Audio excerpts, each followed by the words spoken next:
Hello friends, welcome to Com Connection.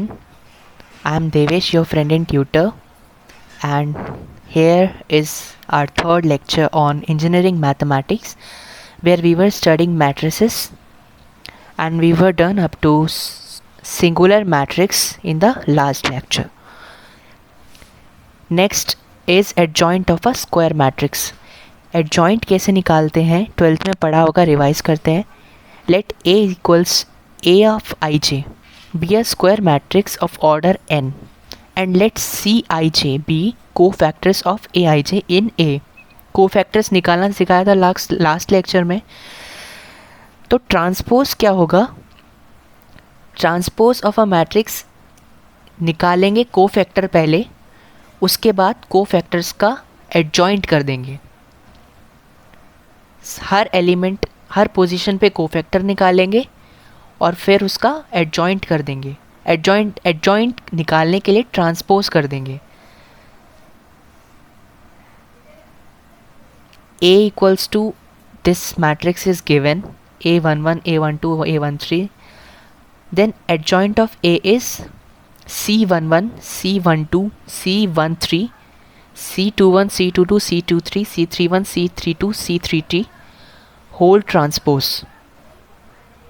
Cofactor adjoint is the transpose of cofactor of a matrix. Okay.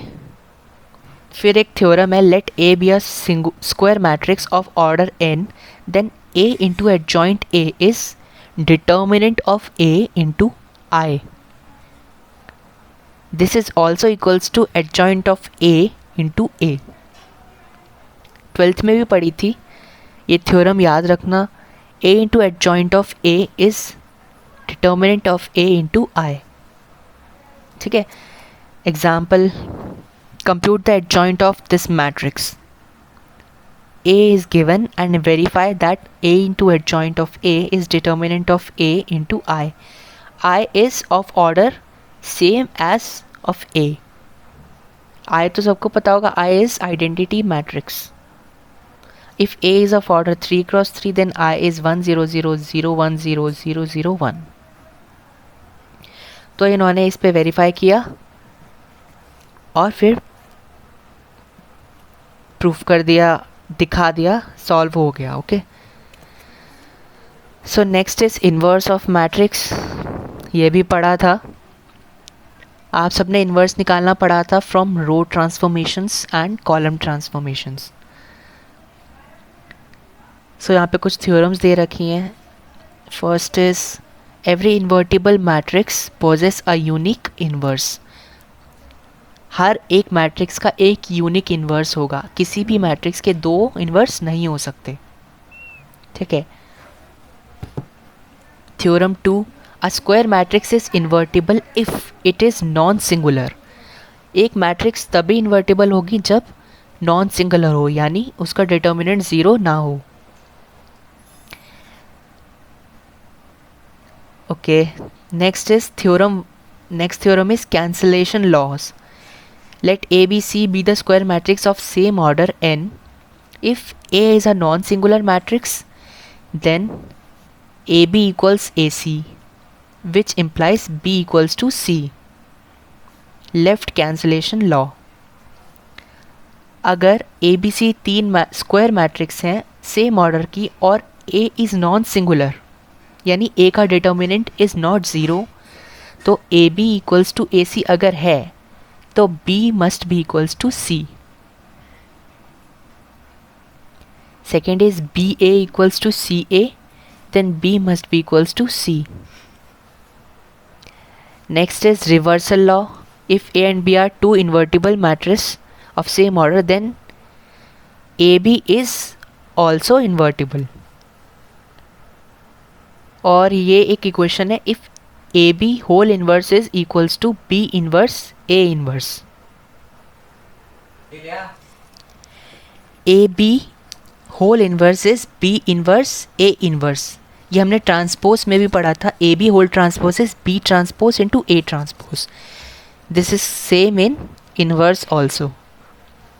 Next is if A is an invertible square matrix, then A transpose is also invertible.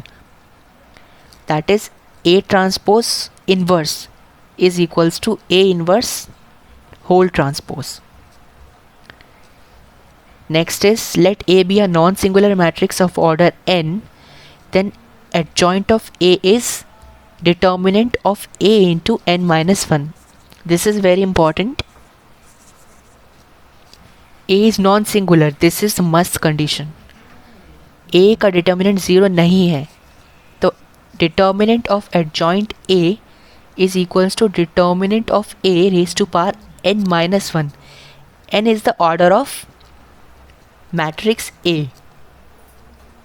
के ये वाली theorem याद रखना. Next is, if A and B are non-singular matrices of the same order, then adjoint of AB is adjoint of B into adjoint of A. This is also just like the reversal law. Adjoint of AB is adjoint of B into adjoint of A.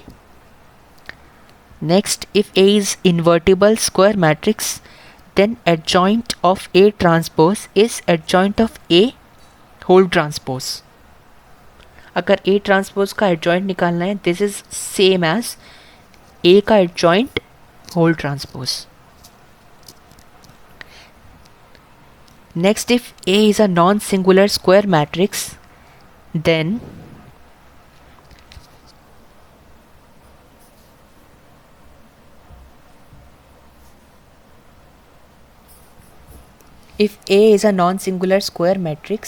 adjoint of adjoint A is determinant of A into n minus 2 into A.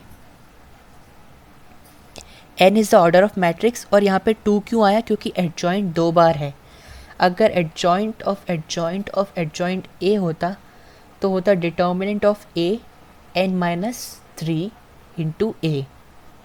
This is also a very important equation. Must remember this.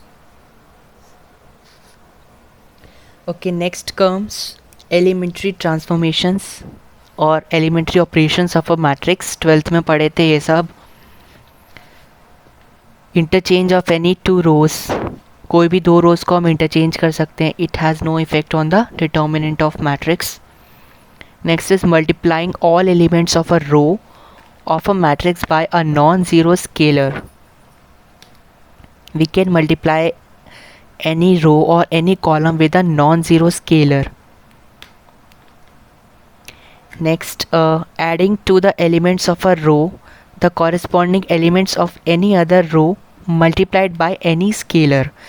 पीछे भी बताया था R1 को हम R1 plus के R2 लिख सकते हैं, या C1 को C1 प्लस के C2 या के C3 ये कर सकते हैं. These are the elementary transformations which do not spoil the actual determinant value of any matrix. Okay. Next is elementary matrix. A matrix obtained from an identity matrix by a single elementary operation is called an elementary matrix. For example, एक matrix है और एक ये matrix है और एक ये matrix है, 3 मैट्रिक्स हैं. These are elementary matrices obtained from I3 by substituting it to the elementary transformation R1 plus R1 equals R1 plus 3R2, C1 equals C1 and C3 are interchanged, and R2 and R3 are interchanged. I3 is the matrix. I3 is a matrix of order 3. तो I3 में अगर R1 को R1 plus 3R2 कर दिया तो ये matrix आ गई. कॉलम 1 और कॉलम 3 को इंटरचेंज कर दिया, कॉलम 1 और कॉलम 3 को इंटरचेंज कर दिया I में, आइडेंटिटी मैट्रिक्स में, तो ये मैट्रिक्स आ गई. R2 and R3 if are interchange then ये मैट्रिक्स आ गई. तो